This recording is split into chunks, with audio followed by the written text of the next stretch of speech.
Jehovah Hosinu. இன்னைக்கு நம்ம யார பத்தி பார்க்க போறோம்னா லிதியால் பற்றி தான் பார்க்க போறோம்.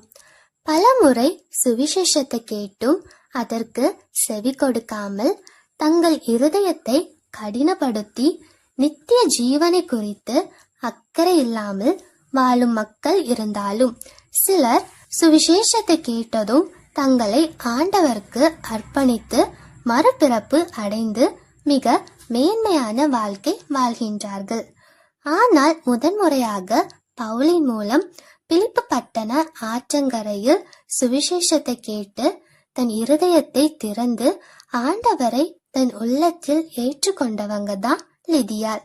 அது அவங்களுடைய பெயர் அல்ல, அவங்க வாழ்ந்து வந்த பட்டணமாகிய லிதியா என்றதால் அவங்களுக்கு அந்த பெயர் கொடுக்கப்பட்டது. இவங்க பெயர் 2 முறை வேதத்தில் கூறப்பட்டு உள்ளது. இவங்க வாழ்ந்து வந்த தியாத்ரா என்ற ஊர் லிதியா என்ற பகுதியில இருந்துச்சு. தியாத்ராவின் சிறப்பு தொழில்கள் துணி நெய்தல், துணிக்கு சாயம் பூசுதல், மண்பாண்டங்கள் செய்தல், வெண்கலத்தால் பாத்திரங்கள் செய்தல் ஆகியவை ஆகும். இந்த லிதியால் தியாத்ராவில் இருந்து ரோமர் குடியேறிய பிலிப்பு பட்டணத்தில் வந்து குடியிருந்து தன்னுடைய சொந்த இடத்து தொழிலான இரத்தாம்பர துணிகளை நெய்து வியாபாரம் நடத்தினாங்க. இவங்க முதல் கிறிஸ்தவ வியாபார பெண்மணி. இவங்களுடைய வியாபாரம் நல்ல முறையில நடந்தது.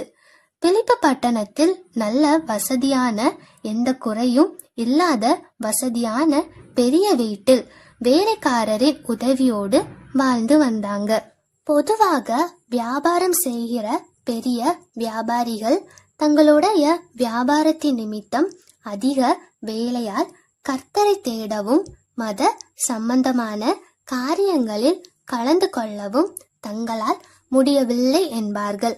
ஆனால் லிதியால் பெரிய புகழ்பெற்ற இரத்தாம்பரம் விற்கிற தொழில் செய்தாலும் கர்த்தரை தேட நேரம் ஒதுக்கி ஒவ்வொரு நாளும் பிலிப்பு பட்டண ஆற்றின் அருகே நடக்கும் ஜபத்துல கலந்து கொள்ளுவாங்க. ஏனெனில் இந்த பிலிப்பு பட்டணத்தில் யூதர்கள் அதிகம் இல்லாததுனால அங்கு ஜப ஆலயம் இல்லை. இவங்க தேவ பக்தியுள்ள ஒரு பெண்ணாக இருந்தாங்க. இவங்களுக்கு உண்மையான ஜீவனுள்ள தேவனை தான் தெரிந்து கொள்ள வேண்டும் என்கிற வாஞ்சை இருந்தது. அவங்களுடைய வாஞ்சைய அறிந்த கர்த்தர் பவுலையும் சீலாவையும் அனுப்பி ஆற்றின் அருகே வந்த லிதியாலோடு பேசினாங்க. பவுலும் அவனது குழுவினரும் ஆற்றின் அருகே ஜெபத்தை முடித்த பின் அங்கு கூடியிருக்கிறவங்களுக்கு உபதேசிப்பாங்க. அங்க கூடி வந்த பெண்களில் ஒருவரான லிதியாலும் பவுலின் பிரசங்கத்தை கேட்டுக்கொண்டு இருந்தாங்க. அவங்களுடன் இருந்த மற்ற பெண்கள் பவுலின் உபதேசத்தை ஏற்றுக்கொண்டாங்களோ இல்லையோ, லிதியாலின் இருதய கதவுகள் பவுலின் உபதேசத்தின் மூலம் திறந்துச்சு. வெளிப்படுத்தின விசேஷம் 3ஆம் அதிகாரம் 20ஆம் வசனத்தில் சொல்லுகிறபடி ஆண்டவராகிய இயேசு கிறிஸ்து லிதியாலின் இருதயத்தில் உட்பிரவேசித்தாங்க. லிதியால் இயேசு கிறிஸ்து தன்னை ரட்சிக்கவே இந்த உலகத்திற்கு வந்தாங்க என்ற சத்தியத்தை விசுவாசிச்சாங்க, அவரை ஏற்றுக்கொண்டாங்க. இப்படி அவங்க இயேசுவின் மேல் விசுவாசம் வைத்ததுனால அவங்களும் அவங்க வீட்டார் அனைவரும் ரட்சிக்கப்பட்டாங்க. லிதியாலின் மனம் திரும்புதல் குடும்ப மக்களை ஆண்டவர் அண்டை இழுத்து ரட்சிப்பை கொடுத்தது. அப்போஸ்தலர் 16:15 படி அவங்களும் அவங்க குடும்பத்தாரும் ஞானஸ்தானம் பெற்றாங்க. பவுலின் ஊழியத்தினால் லிதியால் ஐரோப்பா கண்டத்தின் முதல் விசுவாசியானாங்க. விசுவாசியான லிதியால் எபிரேயர் 13:1-2 வசனத்தின்படி கிறிஸ்துவுக்குள் தன் சகோதரனான பவுலையும் சீலாவையும் தன் வீட்டிலே வந்து தங்கும்படி வருந்தி கேட்டுக்கொண்டாங்க. அவங்களும் அவங்களோடு தங்கினாங்க. பவுலும் சீலாவும் சிறைச்சாலையில இருந்து வந்ததினால் அங்கு கொடுக்கப்பட்ட தண்டனையில் உடம்பெல்லாம் காயங்களோடு இருந்தாலும் வெட்கப்படாமல் கர்த்தருடைய கைதிகள் என்று 1 தீமோத்தேயு 5ஆம் அதிகாரம் 10 மற்றும் 1 பேதுரு 4:9 ஏற்றுக்கொண்டாங்க. அவங்களுடைய வீடு கர்த்தருடைய பரிசுத்தவான்களுக்காக எப்பொழுதும் திறக்கப்பட்டு இருந்துச்சு. ஆலயம் இல்லாத பிலிப்பு பட்டணத்தில் லிதியாளின் வீடு சபை கூடும் ஸ்தலமாக முதல் ஆலயமாக விளங்கியது. பவுல் பிலிப்பு பட்டணத்தில் உள்ள பரிசுத்தவான்களுக்கு எழுதிய கடிதத்தில் லிதியாலும் ஒரு பரிசுத்தவாட்டியாக அக்குழுவில் இருந்தாள் என்பதில் சந்தேகமில்லை. பிலிப்பியர் 4:3 லிதியால் பவுலோடு சுவிசேஷத்தை பிரசங்கிக்க பிரயாசப்பட்டாங்க.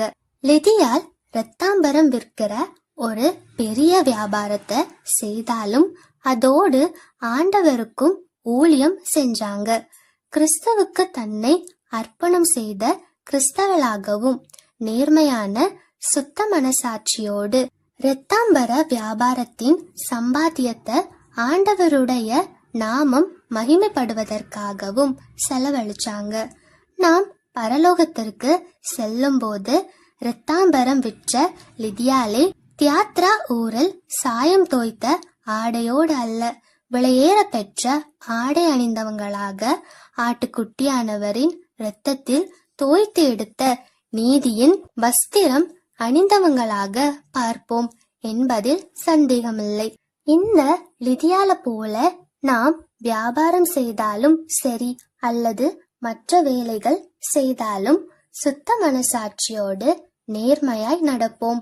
நமக்கு கொடுத்திருக்கும் பணியை உண்மையாய் செய்து முடிப்போம். ஒருவேளை இன்னும் இயேசுவை சொந்த இரட்சகராக ஏற்றுக்கொள்ளவில்லை என்றால் லிதியால போல நமது இருதயத்தை திறந்து ஆண்டவரை சொந்த இரட்சகராக ஏற்றுக்கொள்ளுவோம். பவுல் லிதியாலை பரிசுத்தவான்களின் கூட்டத்தில் ஒருவராக கண்டது போல நம்முடைய வாழ்க்கையில் மற்றவர்கள் நம்மில் பரிசுத்தம் காணட்டும். இப்படிப்பட்ட வாழ்க்கை வாழ்ந்து பரலோகத்தில் ஆட்டுக்குட்டியானவரின் இரத்தத்தால் தோய்த்து எடுக்கப்பட்ட வெண் வஸ்திரமாகிய நீதியின் ஆடை அணிந்து கர்த்தரை துதிக்க கர்த்தர் நம் ஒவ்வொருவருக்கும் உதவி செய்வாராக. ஆமென்.